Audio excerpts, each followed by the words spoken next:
Hi, and welcome to another Women in Business interview. My name is Alexandra. I'm the Content Marketing Manager here at HHL. And my guest today is Veronica Celis Vergara, and she is not only a part-time MBA student, but also the entrepreneur and founder of Enlight Aid. I'm here to talk to her about her journey as a founder and a student, how she manages to combine it all, and the general study experience, especially during a pandemic, and how she's experienced hybrid learning and just life at HHL in general. Thank you so much, Vero, for taking the time, and welcome to this interview. Hi, thank you so much for having me. So let's start with your entrepreneurial journey, because you are first and foremost an entrepreneur, but also a student at the same time. And you have started a company called Enlight Aid. Tell us a bit what it's about, what you do, what your mission is, so that we can learn more about you. Sounds good. Well, I kind of always say that I'm an accidental entrepreneur because I didn't mean to become an entrepreneur. It wasn't really on purpose. Enlight Aid is a company that provides technology that gives transparency in real time to the use of donations. This started because a few years back, I'm an architect by training. And a few years back, I wanted to quit my job as an architect and start an NGO to build schools back in Chile, which is my home country. And I asked for help from a friend who's from Norway. And when we first started working together, then another member joined. And there was like this small group of 3 people working together. And we realized that we didn't donate to anything, nothing at all. And quickly we understood that the problem that we had was lack of trust, and that donations would actually be used for what we were donating them for. And we realized that we could just not ask for anybody to do something that we were not willing to do. So the idea of that NGO to build schools, which made sense as an architect, changed pretty fast into, why don't we do transparency, which originally was just for us. Very quickly, again, it changed to for everybody, for every impact project. And we morphed into a tech company, which is what has me here, I guess. So how far along were you with your company when you joined the part-time program at HHL? So we already had a first version, and we were working on the second version, which we partially released last year. So already MVP was gone. Like we had worked with projects in 7 different countries. Like we had projects in Chile, in Peru, in Mexico, Kenya, Sierra Leone, Madagascar, and Norway. So there was like a lot of this initial product phase that we had already gone through.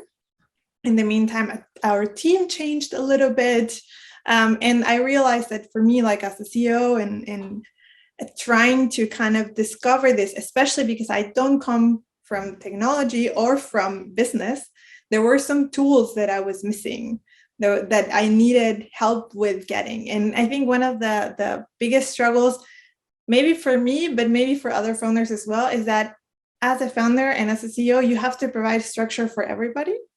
So I wanted to learn those things, like those managerial stuff and business language and accounting and financing and all of that with somebody else's structure. So you joined HHL and you just told us about the reason. So it was for the structure, for kind of the business topics. I'm sure also obviously to meet new people and kind of exchange ideas. But then we're in the middle of a pandemic still. And so you got the chance to do and experience hybrid learning. I think that's something people hear a lot about, but it's really important to hear like what is it really like for you. So I wonder if you could tell us a bit like what was the hybrid learning model like at HHL, and how did that work really well for you? And maybe where did you see some challenges, if you're willing to share? Yeah, sure. So in a way, the pandemic made it easier for me to make the decision of studying, because it implied that I couldn't really travel as much as before. So that gave me more stability, which could make me handle the studies better. In terms of the hybrid model, we've had like either fully online stuff, fully like in-person stuff, and we've had also sometimes where we have like some of us are in class and some of us are online. I've done actually all of those options. I think in a way what makes it relatively easy for me personally is that I already lead a remote team. So like we've been working as a remote company since the first day that we started this. So like that makes it a bit easier for me to relate to people in an online setting. So I can still make friends even if I haven't met them physically, so that makes it a little bit easier. I think what is sad is when you like the class is totally fine. I feel like we're not necessarily missing anything, but it's the moments when we have breaks. Is those moments when you go for lunch and when you're doing it at home, whether it's hybrid makes it worse, by the way, because then you also have FOMO. When it's online, you're like, okay, great, lunch alone, coffee break alone. And I guess like also what I miss a lot, I know this is very stupid, but the free candy. I don't get free candy when I'm doing hybrid or online. I didn't know there was free candy, but I can understand that would be something that can motivate you.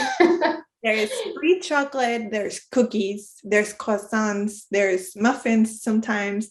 Like, yeah, I was not expecting that.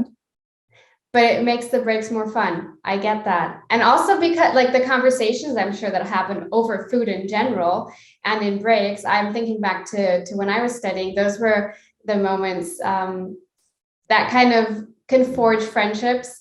Sometimes a little easier, though I do understand that having some experience like you did prior will make the whole hybrid learning easier.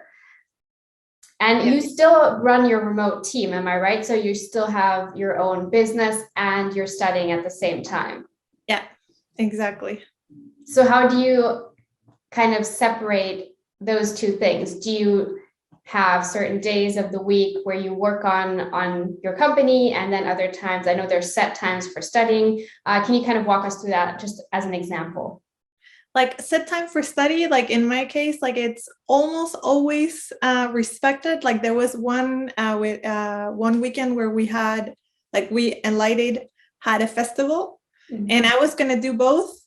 And then I realized that I needed to not just take the time to finish it properly, but also take the time to enjoy the festival. So that class I skipped, so I will have to do it this year. And in terms of like having an organization, I try to plan like, oh, I will read this or I will write this paper on this day. But obviously like I do have to kind of like work with the emergencies of work sometimes, because again, like I'm not just a regular employee. I'm the person who people go to when they have problems or people go to when they have questions, and I get the most emails out of the company and I have the most meetings and things like that. So I do my best to plan. I also do my best to never ever work up after 8, so not even for the MBA. Usually I close work at 6. I try not to stay later than 8 if I'm doing something for the masters. That not always works, but it works a lot, and that keeps me sane. I like that. I personally enjoy having deadlines for myself too, just to make sure that I get enough rest and downtime in between. That sounds like a very healthy choice. Even if it doesn't work every single time, I think just having that goal will make it easier. You also had the chance to be at campus in person. And I know one of these times was probably also involving food, you'll have to tell me, but was during Welcome Week. And we did cover a bit of like what Welcome Week is about more on our blog. And it's generally a chance for people or students to come together at the beginning of the semester, get to know each other. There's lots of activities throughout campus. And obviously with COVID, things are a bit more restricted, but we were lucky with the weather. And I know you got to do a lot of outdoor activities. Do you have anything in particular that you might have like in your memory that you really enjoyed? So I personally loved that we moved it to like when it was warmer, because I really hate the cold as a good like Latina, I don't want to be outdoors if it's freaking cold. I just don't want to.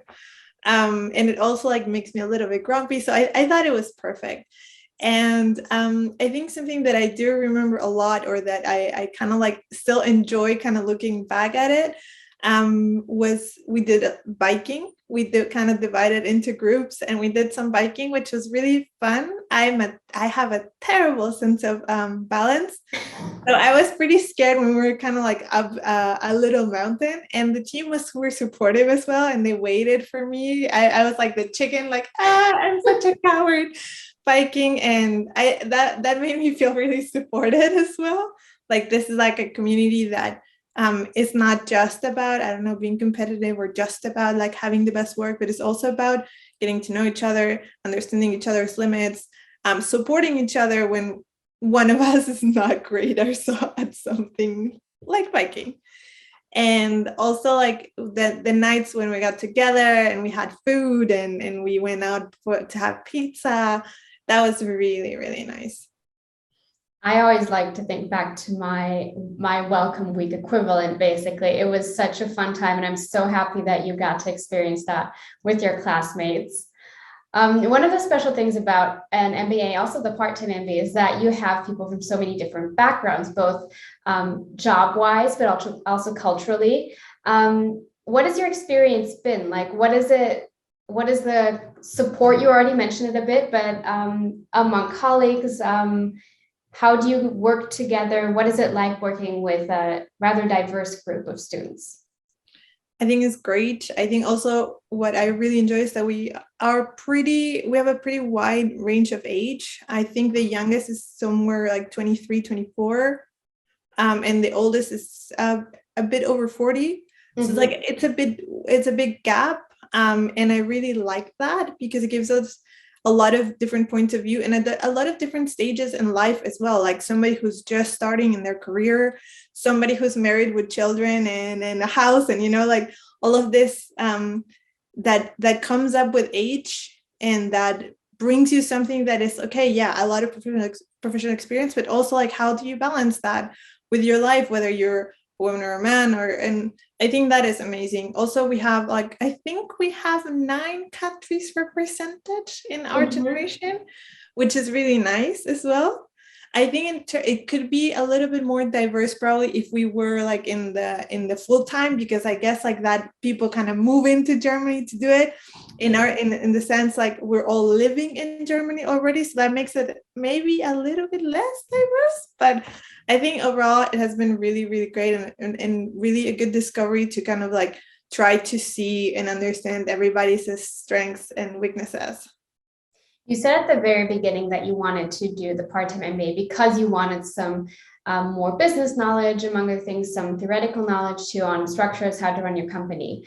You've already been in the program for a while now, so I wonder, do you have some examples of knowledge that you were able to transfer to your actual business, basically like a real life transfer of knowledge? Yeah, for sure. So like I would say the HR classes, for sure. Like, for example, the concept of the such a psychological contract, like that was something that I blew my mind really. And it make like I think about it every single time. Like we were doing yesterday actually reviews, like last year reviews with the team, and it's like now I know, like I noticed how consciously I ask to understand better what is this psychological contract that the team has with us and with me as a team leader. I definitely have used that a lot. Less exciting, but very necessary, accounting. Because I like that is something that you definitely do not cover in architecture school. You do not go through accounting. And I think like that was really, really exciting. Also, I really enjoyed microeconomics because I used also the assignment to make myself read over something that I had to read for work, but I was not making the time for it. So since I had this pressure, this external pressure of I have to do this assignment for this time, I have to read about this topic that is useful for work as well. So I think those would be maybe 3 examples where I definitely use like everything that the uni is offering directly into my work. Wonderful. Thank you so much for sharing that. We looked at a lot of little bits and pieces, some highlights that you mentioned. Is there something that you can pick out of that and say, I particularly enjoy that about the part-time MBA? It can be something we already mentioned, just something that comes to mind.